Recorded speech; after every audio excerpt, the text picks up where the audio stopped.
Good morning student. Corona महामारी के संकट के लॉकडाउन के दौरान द्वितीय डिजिटल क्लास में आपका हार्दिक स्वागत करता हूं। Please stay home, stay safe. आज राजनीति विज्ञान कक्षा 12 की पाठ्य पुस्तक के खंड 2 के प्रथम अध्याय भारत के संविधान की विशेषताएं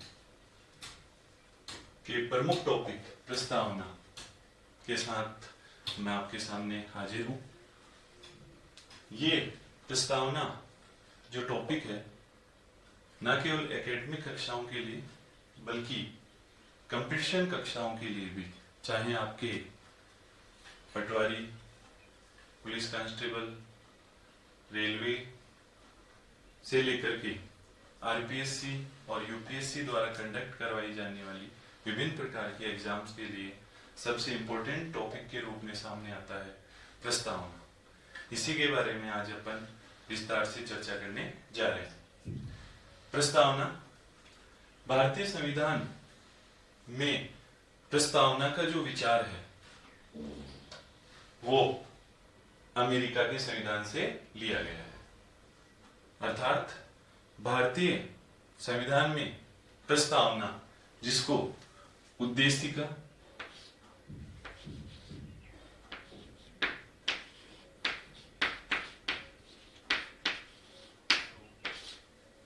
अथवा प्रेम्बल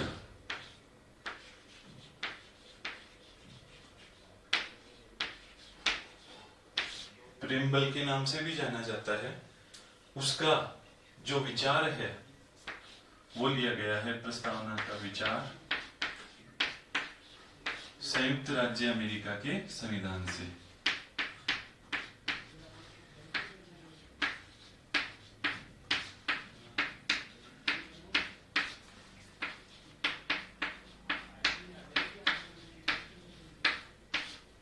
किंतु यहां ये ध्यान रखने योग्य बात है कि भारतीय संविधान में प्रस्तावना होगी या प्रस्तावना का विचार तो लिया गया है यूएसए, संयुक्त राज्य अमेरिका के संविधान से, किंतु इसकी जो लैंग्वेज है, प्रेम्बल की लैंग्वेज, वो भाषा जो है वो ली गई है ऑस्ट्रेलिया के संविधान से।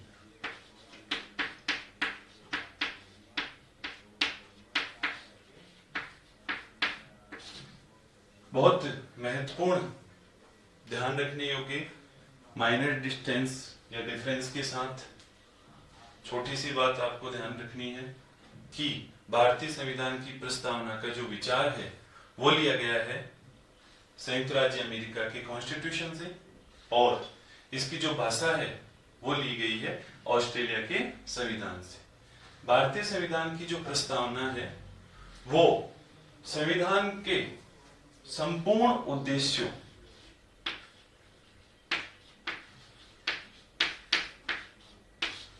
एवं लक्ष्यों को सार रूप में बताने वाला दस्तावेज है। ये इस प्रकार से प्रस्तावना का अर्थ या परिभाषा हो गई कि संविधान की प्रस्तावना का क्या अभिप्राय है। संविधान की प्रस्तावना का अभिप्राय है कि भारत के संपूर्ण संविधान के क्या उद्देश्य हैं, यानी किन उद्देश्यों को लेकर भारतीय संविधान निर्मात्री सभा के सदस्यों ने संविधान की रचना की, किन लक्ष्यों को लेकर संविधान की रचना की गई, उन समस्त उद्देश्यों और लक्ष्यों को किसमें लिख दिया गया है, भारतीय संविधान की प्रस्तावना में लिख दिया गया है। तो संपूर्ण लक्ष्यों और उद्देश्यों का सार रूप में कौन सा दस्तावेज है, भारतीय संविधान की प्रस्तावना। संविधान की प्रस्तावना की इसी महत्वपूर्ण बातों को ध्यान में रखते हुए भारतीय संविधान सभा के प्रमुख सदस्यों ने और कई राजनीतिक विचारकों ने भारतीय संविधान की प्रस्तावना की अपने शब्दों में विशेषताएं बताई है, जिसमें सबसे पहले मैं आपके सामने जिक्र करना चाहूंगा प्रोफेसर के एम मुंशी।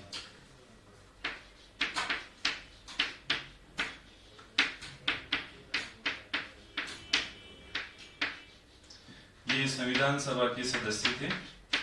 इन्होंने भारतीय संविधान की प्रस्तावना को संविधान की राजनीतिक कुंडली के नाम से संज्ञा दी है।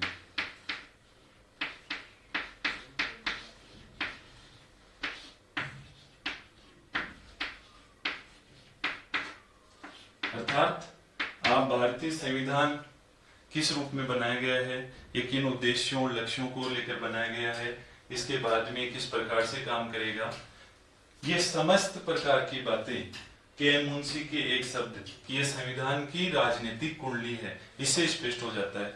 जैसे ज्योतिष शास्त्र के अनुसार बच्चे की जन्म कुंडली होती है, उसके आधार पर उसके आने वाले दिनों भविष्य के बारे में विचार विमर्श किया जाता है कि ये बच्चा आगे होकर बड़ा होकर क्या बनने जा रहा है और क्या क्या कार्य करने जा रहा है।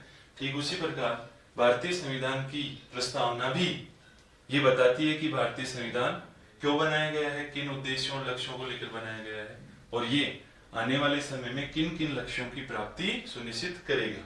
तो प्रोफेसर के.एम. मुंशी, कन्हैयालाल माणिकलाल मुंशी ने इसको संविधान की राजनीतिक कुंडली कहा है।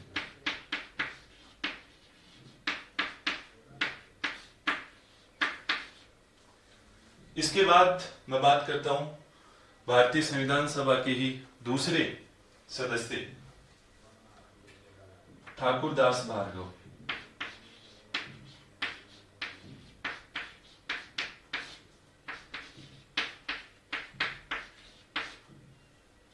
इनके अनुसार भारतीय संविधान की जो प्रस्तावना है, ये भारतीय संविधान की प्रस्तावना भारतीय संविधान का सबसे महत्वपूर्ण भाग है और इसके महत्व को समझते हुए ठाकुरदास भार्गव ने कहा कि भारतीय संविधान की प्रस्तावना भारतीय संविधान की आत्मा है।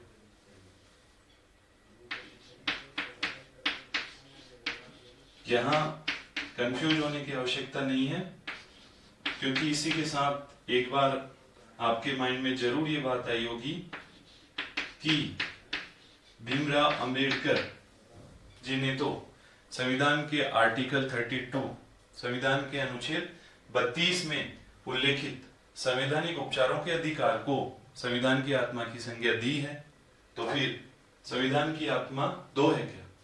तो गौर करने वाली बात यह है कि भीमराव अंबेडकर ने भारतीय संविधान में भाग नंबर 3 में उल्लेखित भाग नंबर 3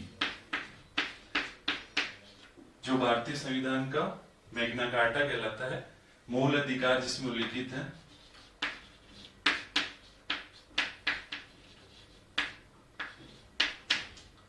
उसके अनुच्छेद आर्टिकल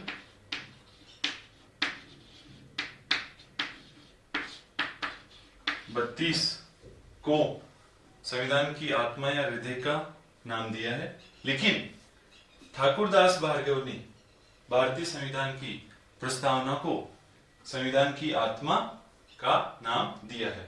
प्रश्न आ जाए कि भारतीय संविधान की आत्मा क्या है, तो इस समय आपका जवाब सीधा सा होगा, भारतीय संविधान की आत्मा भारतीय संविधान की प्रस्तावना है।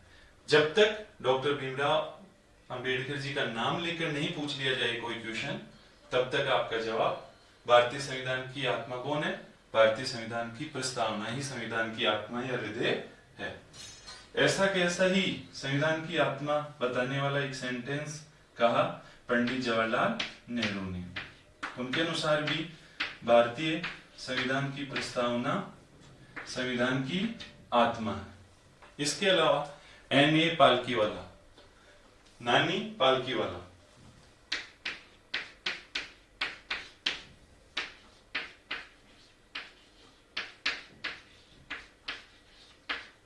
नानी पालकीवाला ने भी भारतीय संविधान के महत्व को बताते हुए कहा कि भारतीय संविधान की ये जो प्रस्तावना है वो संपूर्ण संविधान का परिचय पत्र है, आइडेंटिटी कार्ड है कॉन्स्टिट्यूशन का।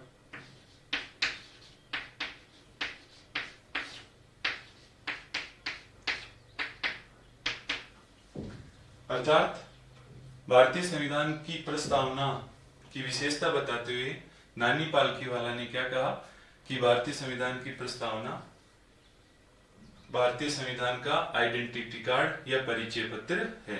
इसी के साथ एक और व्यक्ति हैं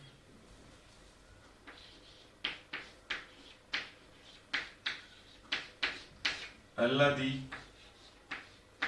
कृष्णा स्वामी अय्यर।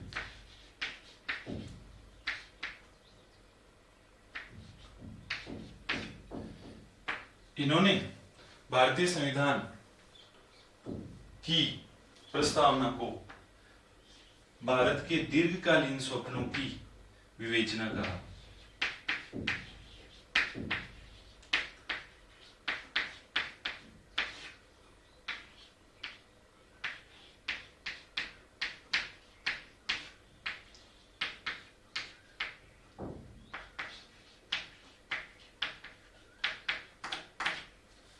इस प्रकार आपने देखा कि भारतीय संविधान की जो प्रस्तावना है उसकी कई राजनीतिक विचारकों और भारतीय संविधान सभा के सदस्यों के द्वारा अपने शब्दों में स्पष्ट रूप से विशेषता बताते हुए व्याख्या की गई है।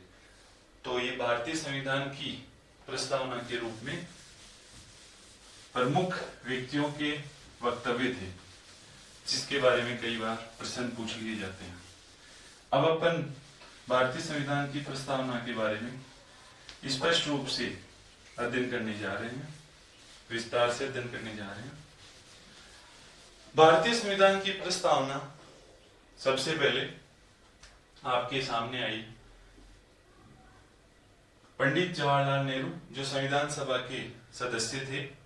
उन्होंने संविधान सभा की तीसरी बैठक जो हुई थी 9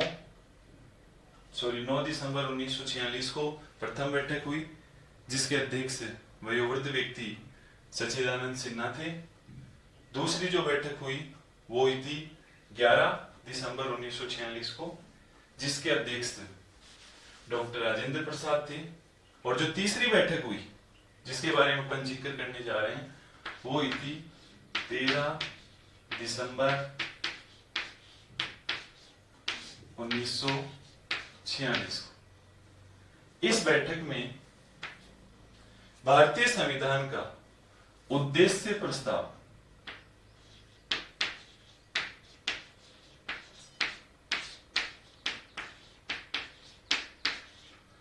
प्रस्तुत किया गया पंडित जवाहरलाल नेहरू द्वारा।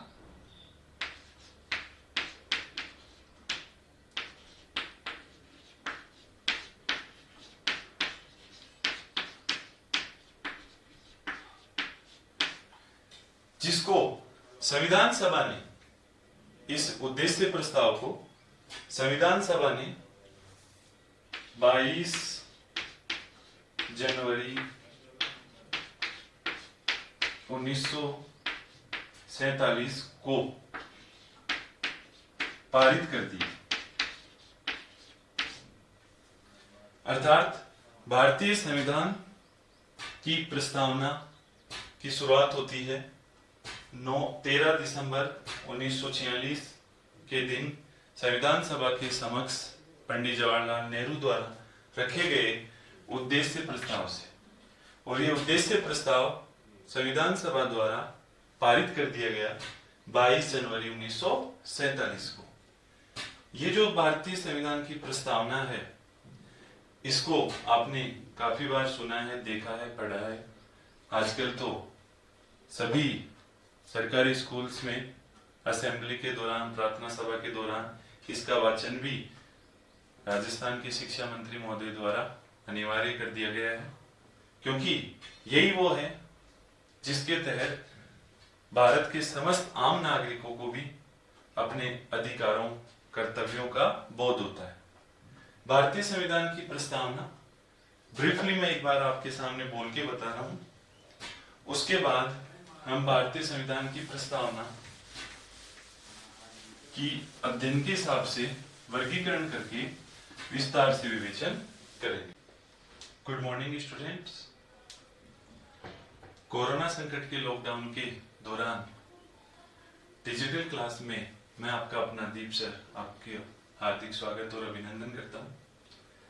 आज जो अपना टॉपिक है कक्षा 12 की राजनीति विज्ञान पाठ्य पुस्तक के खंड 2 का पहला लेसन भारत के संविधान की प्रमुख विशेषताओं से लिया गया है और इस लेसन के अंतर्गत टॉपिक का नाम है प्रस्तावना। जी हाँ, प्रस्तावना, जिसको उद्देशिका के नाम से भी जाना जाता है।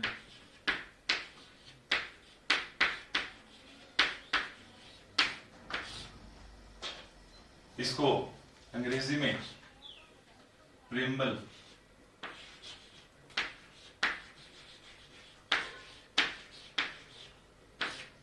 भी कहा जाता है।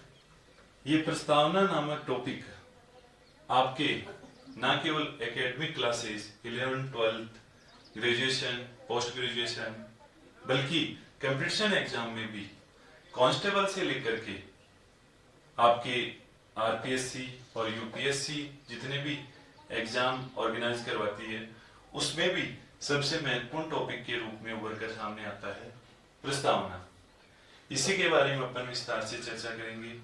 प्रस्तावना क्या है, भारतीय संविधान में कहां से अपनाई गई, इसका क्या महत्व है, प्रमुख विचारकों ने इसके बारे में क्या क्या विचारोल्लेख किया है, भारतीय संविधान की प्रस्तावना में कितने भाग हैं, किस प्रकार से इन भागों का हम डिवाइडेशन और वर्गीकरण करके अध्ययन कर सकते हैं, इसके बारे में आज का हमारा टॉपिक आधारित है। सबसे पहले चर्चा करते हैं अपन भारतीय संविधान की प्रस्तावना। जैसा कि आप जानते होंगे कि भारतीय संविधान की प्रस्तावना भारत की संविधान सभा, जी हाँ, भारत की संविधान सभा, जिसकी गठन या जिसका निर्माण आपके 1946 में हुआ था कैबिनेट मिशन योजना के सिफारिशों के अंतर्गत। उसी में आगे चलकर भारतीय संविधान सभा की जो तीसरी बैठक थी 13 दिसंबर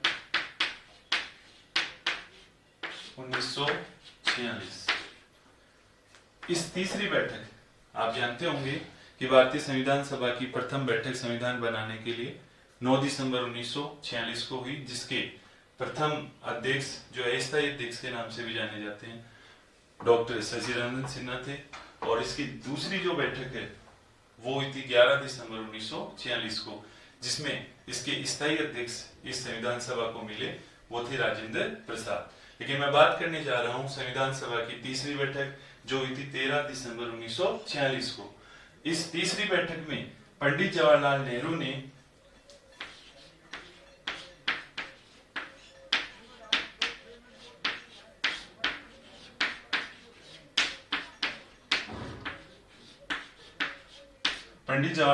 ने इस संविधान सभा की तीसरी बैठक में उपस्थित सदस्यों के समक्ष एक संविधान का उद्देश्य प्रस्ताव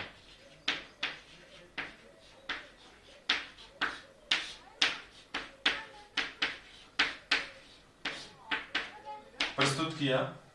संविधान सभा की तीसरी बैठक 13 दिसंबर 1946 को, जिसमें भारतीय संविधान के संपूर्ण लक्ष्यों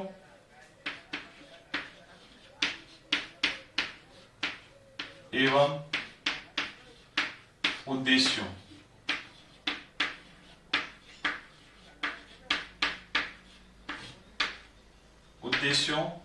को विस्तार से बताया गया। अर्थात इससे आपको भारतीय संविधान की प्रस्तावना का अर्थ भी समझ में आ गया होगा कि भारतीय संविधान की प्रस्तावना क्या है। भारतीय संविधान की प्रस्तावना वो है जो इतने बड़े संविधान जिसमें 395 अनुच्छेद हैं, 22 भाग हैं, 12 अनुसूचियां हैं, उन समस्त संविधान के विचारों को संक्षिप्त या सार रूप में इसके लक्ष्यों और उद्देश्यों को जहां लिखा गया है वो है भारतीय संविधान की प्रस्तावना। भारतीय संविधान की प्रस्तावना संविधान सभा के समक्ष तीसरी बैठक जो हुई थी 13 दिसंबर 1946 को, उसमें उद्देश्य प्रस्ताव के रूप में पंडित जवाहरलाल नेहरू ने इसका मसौदा प्रस्तुत किया, जिसको 22 जनवरी 1947 को संविधान सभा में उपस्थित समस्त सदस्यों ने पारित कर दिया।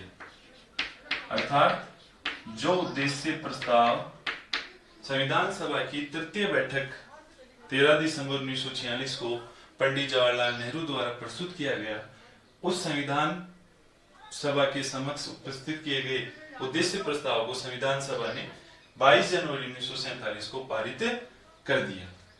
तभी से भारतीय संविधान में प्रस्तावना नामक टॉपिक जुड़ गया। ये जो प्रस्तावना है, पंडित जवाहरलाल नेहरू ने जो इसका विचार लिया है, या भारत ने प्रस्तावना का जो विचार लिया है, वो विचार लिया गया है अमेरिका के संविधान से। संयुक्त राज्य अमेरिका अर्थात यूएसए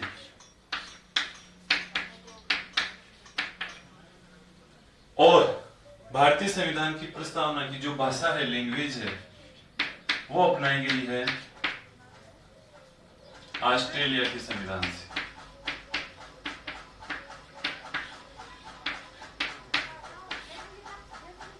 यहां थोड़ा सा माइनर डिफरेंस है। जो थॉट लिया गया है इंडियन कॉन्स्टिट्यूशन की प्रेम्बल का, वो लिया गया है यूएसए के कॉन्स्टिट्यूशन से, और जो इंडियन कॉन्स्टिट्यूशन की प्रेम्बल की लैंग्वेज है, वो ली गई है ऑस्ट्रेलिया के कॉन्स्टिट्यूशन से। बहुत कंपटीशन एग्जाम में ऐसा क्वेश्चन पूछ लिया जाता है कि भारतीय संविधान सभा या भारतीय संविधान में प्रस्तावना का विचार कहां से लिया गया है, तो उसका सही जवाब संयुक्त राज्य अमेरिका। और जब पूछा जाए भारतीय संविधान में प्रस्तावना का विचार कहां से लिया गया, तो संयुक्त राज्य अमेरिका। और इसकी भाषा जो है वो कहां से ली गई है, तो इसका सही जवाब है ऑस्ट्रेलिया। आगे अपन चलते हैं। तो भारतीय संविधान की जो प्रस्तावना है अपने आप में बहुत ही महत्वपूर्ण दस्तावेज है। इसके महत्व को स्वीकार करते हुए अनेक विचारकों ने, जैसे सबसे पहले जिनमें अपन नाम उल्लेख कर सकते हैं, ठाकुरदास भार्गव,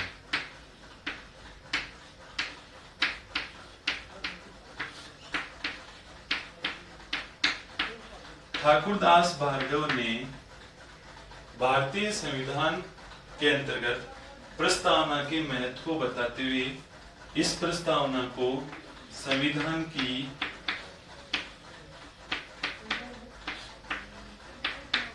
कुंजी अथवा आत्मा की संज्ञा दी।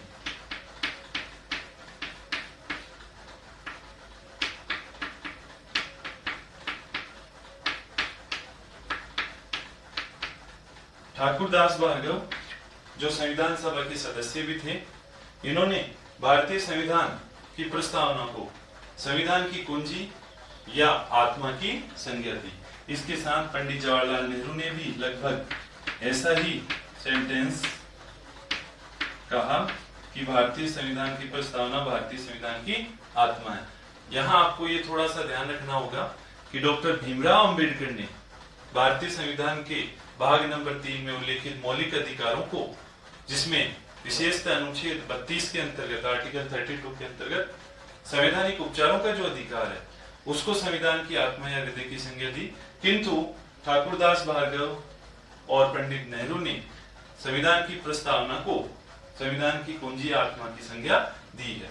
तो जब तक अलग तौर पर आपसे प्रश्न में यह ना पूछा जाए कि भीमराव अंबेडकर ने भारतीय संविधान के कौन से भाग को आत्मा की या हृदय की संज्ञा दी, तब तक आपका जवाब भारतीय संविधान की प्रस्तावना ही भारतीय संविधान की आत्मा के रूप में होना चाहिए। इसके पश्चात भारतीय संविधान सभा के एक अन्य सदस्य के एम मुंशी, कन्हैयालाल माणिकलाल मुंशी ने भारतीय संविधान की प्रस्तावना को संविधान की राजनीतिक कुंडली की संज्ञा दी।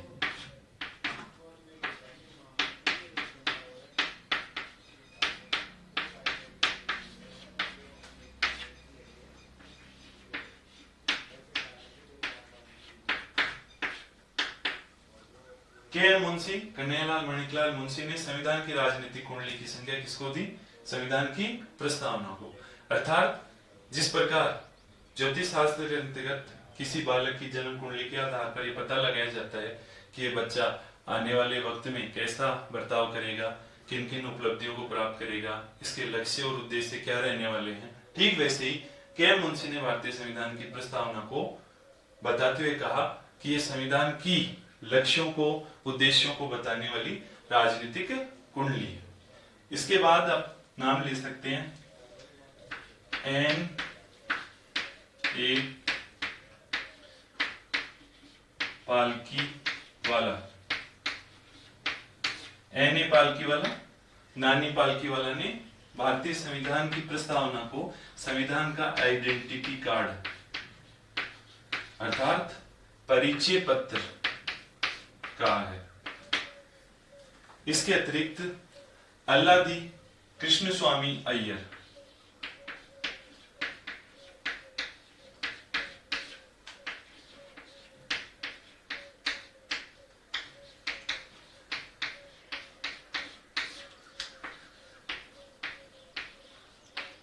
ये भी भारतीय संविधान सभा के प्रमुख सदस्यों में से एक थे।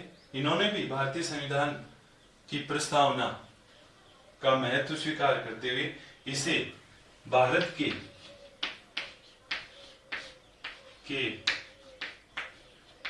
दीर्घकालीन स्वप्नों के विचार की संज्ञा दी है।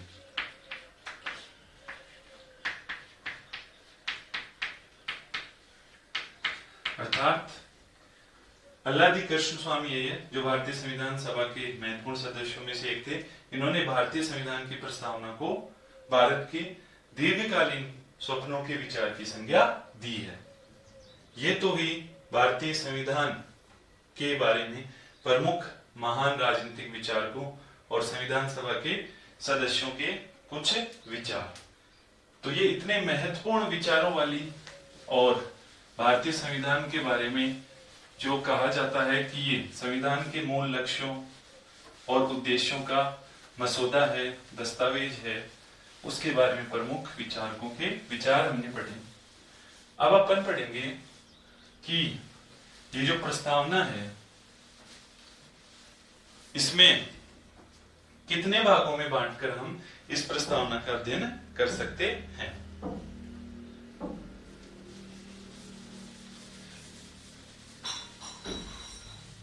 भारतीय संविधान की प्रस्तावना, जैसा कि आपने कई बार सुना है, वर्तमान शैक्षणिक सत्र से तो भारत के राजस्थान के शिक्षा मंत्री श्री गोविंद सिंह डोटासरा जी ने असेंबली या प्रार्थना सभाओं में भी प्रस्तावना के वाचन को अनिवार्य कर दिया है, जिसके तहत प्रस्तावना पढ़कर सुनकर प्रत्येक बालक बालिका, समाज के प्रत्येक व्यक्ति को अपने अधिकारों और कर्तव्यों का ज्ञान हो सके, इसलिए इसका महत्व और भी अधिक बढ़ जाता है। भारतीय संविधान की प्रस्तावना में हम सबसे पहले जिक्र करते हैं कि भारतीय संविधान की प्रस्तावना में एक संवैधानिक संशोधन हो चुका है। वो था 42वां संवैधानिक संशोधन 1976।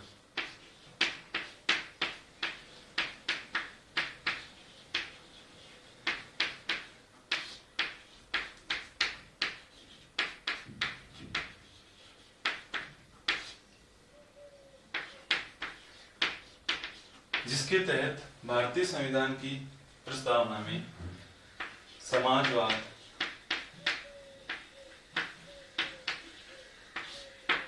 पंथ निरपेक्षता,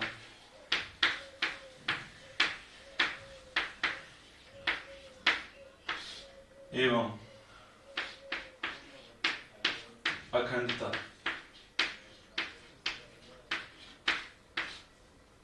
जैसे 3 शब्द जोड़े गए हैं। भारतीय संविधान की प्रस्तावना में संशोधन अभी तक एक ही हुआ है। इसके बारे में काफी कंपटीशन एग्जाम में क्वेश्चन पूछा जा चुका है और आगे भी पूछा जाता रहेगा कि भारतीय संविधान में एकमात्र संवैधानिक संशोधन जो हुआ है वो कौन सा है। तो टू 42वां संवैधानिक संशोधन 1976 में जो हुआ है वो इसका राइट आंसर है। इसके तहत कितने नए शब्दों को जोड़ा गया है? 3 नए शब्दों को जोड़ा गया है, सोशलिज्म, सेक्युलरिज्म और अखंडता। भारतीय संविधान की प्रस्तावना के बारे में भारतीय सुप्रीम कोर्ट के समक्ष आए 2 विवाद प्रमुख हैं, जिसमें सबसे पहले हैं 1960 का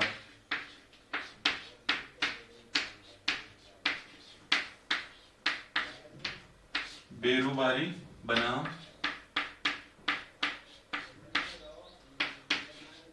भारत संघ वाद। इसके अंतर्गत ये कहा गया कि भारतीय संविधान की प्रस्तावना संविधान का भाग नहीं है, और जब ये संविधान का भाग ही नहीं है तो इसमें संशोधन भी नहीं किया जा सकता है। यानी 1960 के बेरुबारी बनाम भारत संघ विवाद में सुप्रीम कोर्ट ने निर्णय दिया कि संविधान का भाग नहीं है प्रस्तावना।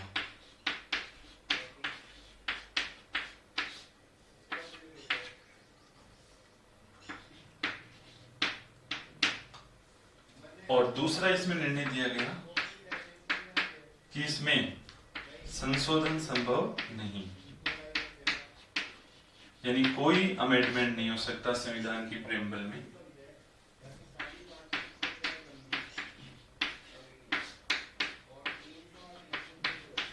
किंतु इस विवाद के पश्चात लगभग 13 वर्ष बाद 1973 में एक विवाद आया जो भारतीय संविधान में बहुत महत्वपूर्ण स्थान रखता है। 1973 का केशवानंद भारती बनाम केरल राज्य। अर्थात 1973 में जो विवाद आया केशवानंद भारती बनाम केरल राज्य, जो बेरुबारी बनाम भारत संघ विवाद के ठीक उल्टा निर्णय दे गया। केशवानंद भारती बनाम केरल राज्य विवाद में 3 निर्णय सुनाए गए। पहला निर्णय जो संविधान का भाग बेरुबारी विवाद में नहीं माना गया था प्रस्तावना को, तो इसमें निर्णय दिया गया कि प्रस्तावना संविधान का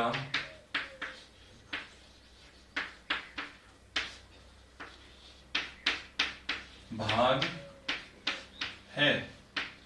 अब चूंकि संविधान का भाग इसको मान लिया गया है और संविधान में संशोधन करने का अधिकार संसद को है, तो संविधान का भाग होने के कारण केशवानंद भारती बनाम केरल राज्य वाद में दूसरा निर्णय यह दिया गया कि प्रस्तावना में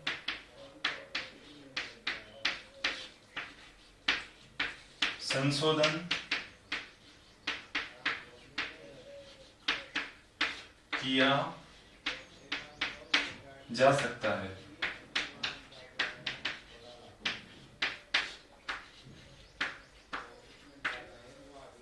और तीसरा इसका जो निर्णय था कि ये जो संशोधन किया जा सकता है वो संविधान के मूल ढांचे को छोड़कर।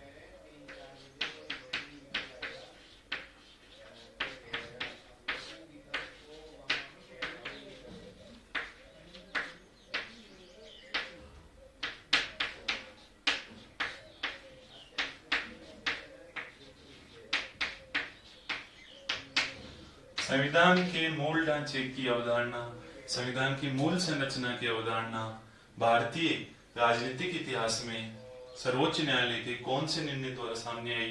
तो इसका सही जवाब है 1973 के केशवानंद भारती बनाम केरल राज्य विवाद से। तो 1960 का बेरुबारी बनाम भारत संघवाद, इसके ठीक विपरीत निर्णय दे दिए सुप्रीम कोर्ट ने 1973 के केशवानंद भारती बनाम केरल राज्य विवाद में। तब से चूंकि 1973 में सुप्रीम कोर्ट ने अपने निर्णय में ये बताया कि संविधान का भाग है प्रस्तावना और इसमें संशोधन भी संभव है, किंतु जो संशोधन किए जाएंगे वो संविधान के मूल ढांचे को नहीं खराब करेंगे। संविधान के मूल ढांचे को छोड़कर संशोधन किए जाना संभव है। इसी कारण से 42वें संविधान संशोधन 1976 द्वारा संविधान की प्रस्तावना में एकमात्र संशोधन किया गया और उसके द्वारा समाजवाद, पंथ निरपेक्षता और अखंडता नामक 3 शब्द जोड़े गए। भारतीय संविधान की प्रस्तावना जब मूल रूप से बनी थी, जब संविधान बना 26 नवंबर 1949 को और संविधान लागू हुआ 26 जनवरी 1950 को, तब भारतीय संविधान की प्रस्तावना में पंथ निरपेक्ष, समाजवाद और अखंडता नामक 3 शब्द नहीं थे, किंतु 42वें संविधान संशोधन द्वारा 1976 में ये जोड़ दिए गए हैं। उसके बाद की प्रस्तावना इस प्रकार है: हम भारत के लोग भारत को एक संपूर्ण प्रभुत्व संपन्न समाजवादी पंथ निरपेक्ष लोकतंत्रात्मक गणराज्य बनाने के लिए तथा इसके समस्त नागरिकों को सामाजिक, आर्थिक और राजनीतिक न्याय, विचार, अभिव्यक्ति, विश्वास और धर्म की स्वतंत्रता, प्रतिष्ठा और अवसर की समता उपलब्ध कराने के लिए तथा इन सब में व्यक्ति की गरिमा, राष्ट्र की एकता और अखंडता को बढ़ाने वाली बंधुता को बनाए रखने के लिए आज अपनी इस संविधान सभा में दृढ़ संकल्प होकर इस आज तारीख 26 नवंबर 1949 मिति मार्ग शुक्ल सप्तमी संवत 2006 विक्रमी में संविधान को अंगीकृत, अधिनियमित और आत्मार्पित करते हैं। यह है भारतीय संविधान की प्रस्तावना, जिसका हम अब विस्तृत विवेचन 3 भागों के अंतर्गत करेंगे। पहला है संविधान का स्रोत, इस संविधान की प्रस्तावना का स्रोत। दूसरा है प्रस्तावना का स्वरूप।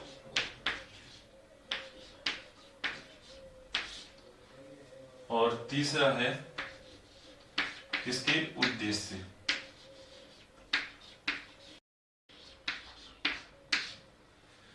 तो सबसे पहले अपन चर्चा कर रहे हैं resource of Indian constitution framework.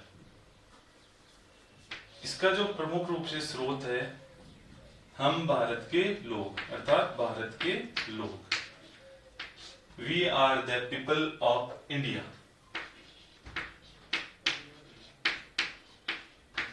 अर्थात ये जो भारतीय संविधान बनाया गया है और इसकी जो प्रस्तावना है, ये एक प्रकार से बनाया किसने है? तो जैसा कि तो आप जानते हैं, जुलाई अगस्त 1946 में चुनाव हुए, जिसके तहत भारत में एक संविधान सभा का गठन हुआ, जिसमें 389 सदस्य थे और उन्होंने 9 दिसंबर 1946 से कार्य शुरू किया और वो अप्रत्यक्ष रूप से चुनी हुई एक संविधान सभा थी। किंतु अंतिम शक्ति किनमें दी गई है? अंतिम शक्ति दी गई है भारत के लोगों में।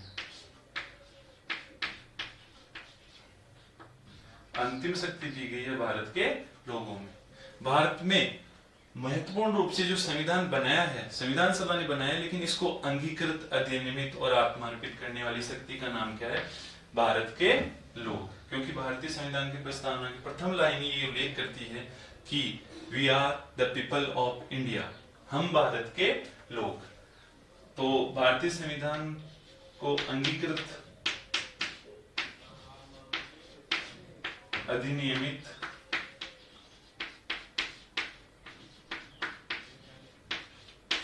एवं आत्मार्पित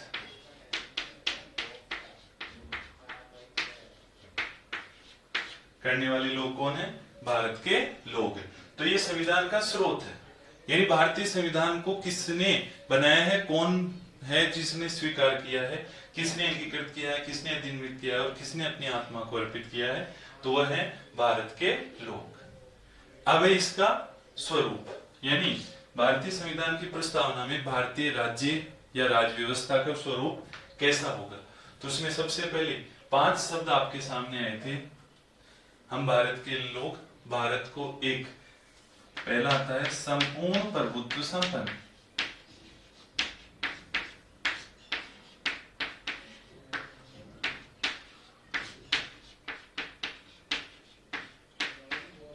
दूसरा आता है समाजवादी।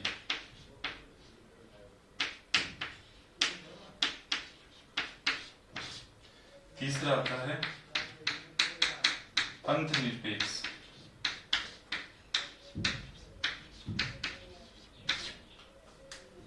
चौथा आता है लोकतंत्रात्मक।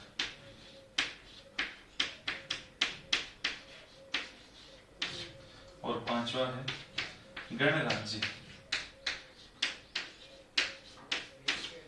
इन पांचों का अर्थ समझते हुए हम ये समझेंगे कि भारतीय संविधान के अनुसार, भारतीय संविधान की प्रस्तावना के अनुसार क्या उद्देश्य और क्या लक्ष्य रखते हुए भारतीय शासन को, भारत राज्य को किस प्रकार का बनाने की कोशिश और उम्मीद की गई है। संपूर्ण प्रभुत्व संपन्न, अर्थात भारत जो है 15 अगस्त 1947 के बाद ब्रिटिश उपनिवेश से स्वतंत्र है और अपनी स्वतंत्र विदेश नीति का अनुसरण कर रहा है।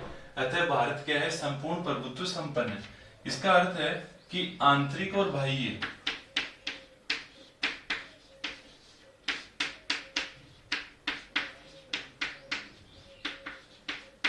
आंतरिक और बाह्य क्षेत्र में भारत किसी भी शक्ति के अधीन नहीं है। भारत को यदि निर्णय लेना है तो भारत को बिना किसी बाह्य और बिना किसी आंतरिक शक्ति के दबाव के स्वतंत्र रूप से निर्णय लेने का अधिकार होगा भारत की सरकार को।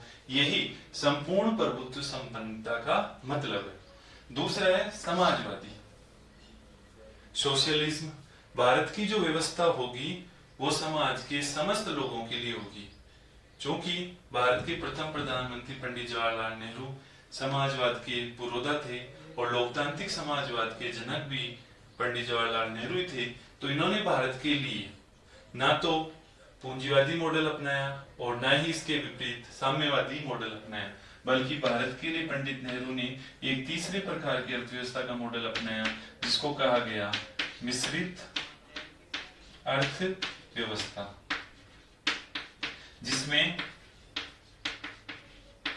समस्त लोगों को, न केवल अमीर लोगों को अपितु गरीब लोगों को भी अपनी मूलभूत आवश्यकताएं, भोजन, वस्त्र, आवास, शिक्षा, चिकित्सा आदि की सुविधाएं मिलेगी। इस प्रकार की व्यवस्था को समाजवादी व्यवस्था कहा जाता है। तो भारत का जो राज्य होगा संविधान की प्रस्तावना के अनुसार वो कैसा होगा, मिश्रित अर्थव्यवस्था वाला राज्य होगा, जिसमें अमीरों के साथ साथ गरीबों को भी अपने व्यक्तित्व के विकास के अवसर उपलब्ध होंगे। तीसरा जो शब्द है वो है पंथ निरपेक्ष। जैसा कि आप जानते हैं समाजवादी और पंथ निरपेक्ष दोनों ही शब्द मूल संविधान की प्रस्तावना में नहीं थे। ये 42वें संविधान संशोधन 1976 द्वारा संविधान की प्रस्तावना में शामिल किए गए हैं। यहाँ पंथ निरपेक्षता का मतलब है राज्य का कोई राज्य धर्म नहीं होगा, अर्थात कहीं पे भी आप ये ना समझें कि पंथ निरपेक्षता अर्थात धर्म निरपेक्षता का तात्पर्य है कि राज्य धर्म विरोधी होगा। ये कहीं भी सही नहीं है। राज्य धर्म विरोधी नहीं होगा, बल्कि राज्य का अपना कोई धर्म नहीं होगा, बल्कि सभी व्यक्तियों को अपनी इच्छा अनुसार, अपनी उपासना के अनुसार किसी भी धर्म या पंथ को अपनाने की स्वतंत्रता होगी और राज्य किसी भी व्यक्ति के लिए धर्म के आधार पर भेदभाव नहीं करेगा, समस्त धर्मों को समान आदर और दृष्टि के साथ देखेगा। यही मतलब होता है पंथ निरपेक्षता का। फिर है लोकतंत्रात्मक। लोकतंत्रात्मक यानी भारत में डेमोक्रेसी होगी, लोकतंत्र होगा। भारत में राजतंत्र नहीं होगा, अर्थात भारत में राजा का बेटा राजा नहीं बनेगा, वंशानुगत सिस्टम नहीं होगा, बल्कि भारत में लोकतंत्र होगा, यानी जिसमें जनता स्वयं अथवा अपने प्रतिनिधियों के माध्यम से शासन संचालित करेगी। इसमें आपको याद आनी चाहिए अब्राहम लिंकन जो कि अमेरिका के पूर्व राष्ट्रपति रहे हैं, उनकी एक परिभाषा जनता के द्वारा जनता के लिए शासन लोकतंत्र कहलाता है। अर्थात जिसमें जनता के अधिकतम लोगों की भागीदारी होगी, जिसमें जनता स्वयं या अपने प्रतिनिधियों को चुनाव के माध्यम से चुनकर शासन का संचालन करेगी, वो लोकतंत्रात्मक शासन व्यवस्था कहलाती। संविधान की प्रस्तावना के स्वरूप के अंतर्गत पांचवा बिंदु है गणराज्य। अर्थात भारत जो होगा गणराज्य होगा, अर्थात भारत का सर्वोच्च व्यक्ति यानी भारत का जो मुखिया होगा, जो कि वर्तमान में राष्ट्रपति है, फर्स्ट सिटीजन प्रथम नागरिक जो है राष्ट्रपति है, वो जनता द्वारा चुना जाएगा। भले प्रत्यक्ष या अप्रत्यक्ष चुना जाए, लेकिन जो वंशानुगत नहीं होकर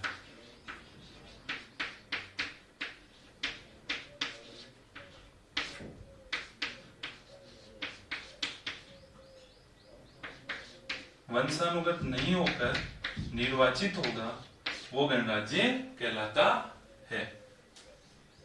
इस प्रकार से गणराज्य का मतलब होता है जिस देश में सर्वोच्च पदाधिकारी वंशानुगत नहीं होकर जनता द्वारा प्रत्यक्ष अथवा अप्रत्यक्ष विधि से चुना जाए, वो गणराज्य कहलाता है।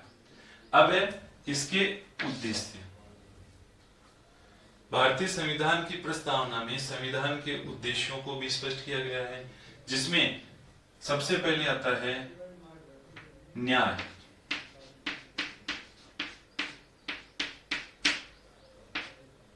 सामाजिक,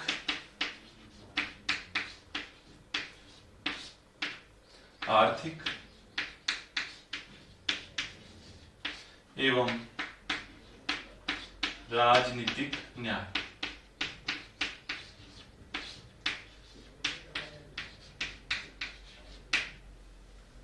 यानी भारतीय संविधान जो बनाया गया है वो किन उद्देश्यों को लेकर बनाया गया है, उसका स्पष्ट उल्लेख संविधान की प्रस्तावना में किया गया है। तो भारतीय संविधान जो बनाया गया है वो बनाया गया है न्याय की स्थापना के लिए। और न्याय कौन कौन सी? सामाजिक न्याय, आर्थिक न्याय और राजनीतिक न्याय।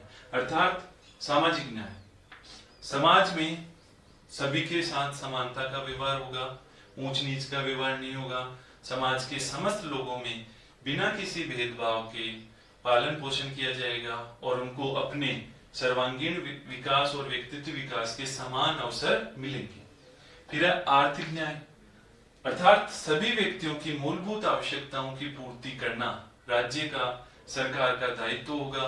अमीर और गरीब के बीच खाई के अंतर को कम करना सरकार का दायित्व होगा। राजनीतिक न्याय, अर्थात सभी व्यक्तियों को, सभी नागरिकों को वयस्क मताधिकार, वोट देने का अधिकार, अपना प्रशासक और शासक चुनने का अधिकार स्वयं को होगा। फिर दूसरा इसमें जो दिया गया है वो है स्वतंत्रता, लिबर्टी। ये जस्टिस और ये लिबर्टी, स्वतंत्रता। स्वतंत्रता है 5 प्रकार की। भारतीय संविधान की प्रस्तावना में 5 प्रकार की स्वतंत्रता का उल्लेख किया गया है। विचार की स्वतंत्रता, अभिव्यक्ति की स्वतंत्रता, विचार की स्वतंत्रता, अभिव्यक्ति की स्वतंत्रता, विश्वास की स्वतंत्रता, धर्म की स्वतंत्रता एवं उपासना की स्वतंत्रता।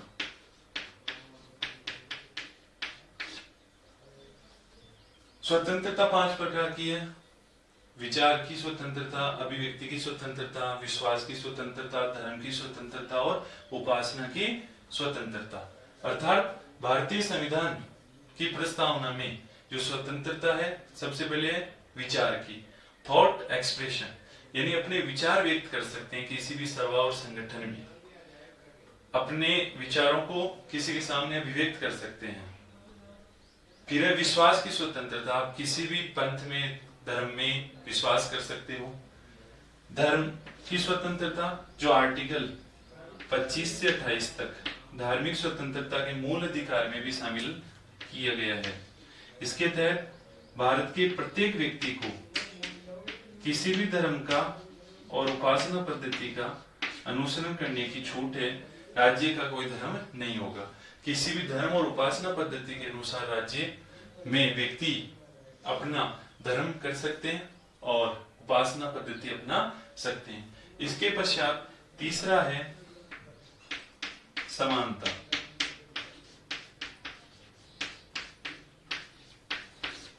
ये दो प्रकार की है, प्रतिष्ठा एवं अवसर।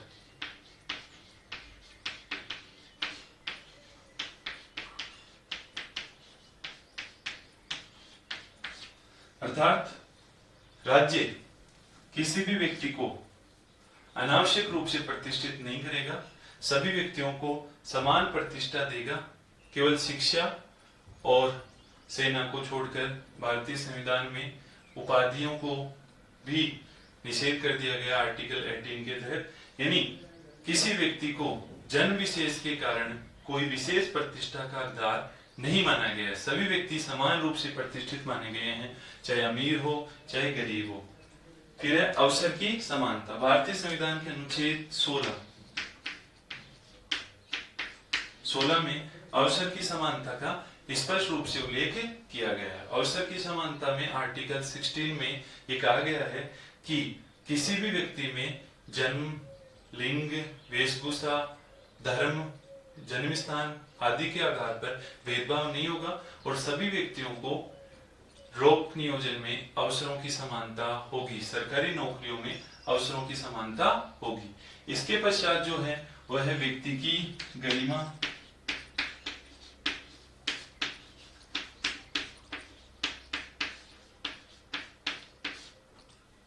व्यक्ति की गरिमा, डिग्निटी ऑफ पर्सन।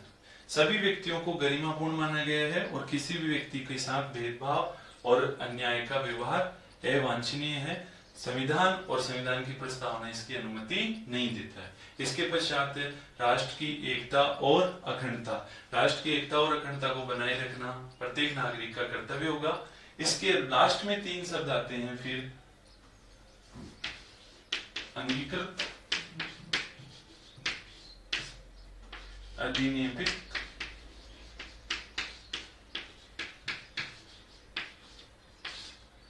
एवं आत्मार्पित।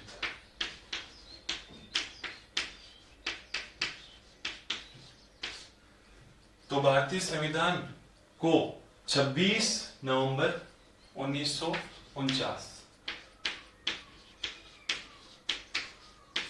जब संविधान बन गया, 26 नवंबर 1949 ये वही तिथि है जब आप बोलते हैं कि भारतीय संविधान के निर्माण में 2 वर्ष 11 माह 18 दिन लगे। तो ये जो दिन थे वो 9 दिसंबर 1946 की प्रथम बैठक से लेकर के 26 नवंबर 1949 के दिन की बैठक तक का समय था। 2 वर्ष 11 माह और 18 दिन।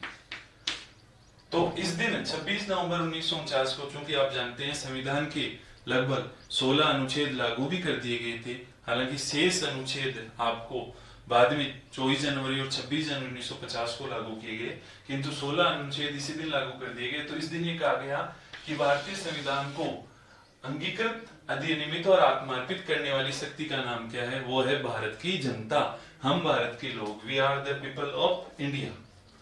इसके बाद लास्ट में है कि भारतीय संविधान अंगीकृत हुआ, अधिनियमित हुआ या बन गया 26 नवंबर 1949। तो फिर भारतीय संविधान लागू कब हुआ? वो है 26 जनवरी 1950। 26 जनवरी 1950 को देश का संविधान लागू कर दिया गया, देश का संविधान अमल में ला दिया गया। आपके मन में प्रश्न जरूर उठता होगा कि जो संविधान 26 नवंबर 1949 को बन गया था वह 26 जनवरी 1950 लगभग 2 महीने बाद क्यों लागू किया गया? तो इसका कारण है ऐतिहासिक बात है। दिसंबर 1929 में लाहौर में रावी नदी के तट पर हुए कांग्रेस अधिवेशन की, उसमें अध्यक्षता कर रहे पंडित जवाहरलाल नेहरू ने 26 जनवरी 1930 को स्वतंत्रता दिवस के रूप में मनाने की घोषणा की थी।